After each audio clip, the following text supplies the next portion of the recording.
तो उनकी कौम में जो लोग सरदार और बड़े आदमी थे वो कहने लगे कि शुएब, या तो हम तुमको और जो लोग तुम्हारे साथ ईमान लाए हैं उनको अपने शहर से निकाल देंगे या तुम हमारे मजहब में आ जाओ।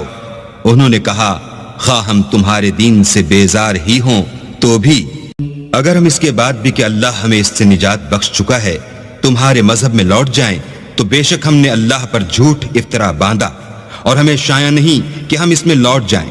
हाँ, अल्लाह जो हमारा परवरदिगार है वो चाहे तो हम मजबूर हैं। हमारे परवरदिगार का इल्म हर चीज पर इहाता किए हुए है। हमारा अल्लाह ही पर भरोसा है। ऐ परवरदिगार, हम में और हमारी कौम में इंसाफ के साथ फैसला कर दे और तू सबसे बेहतर फैसला करने वाला है।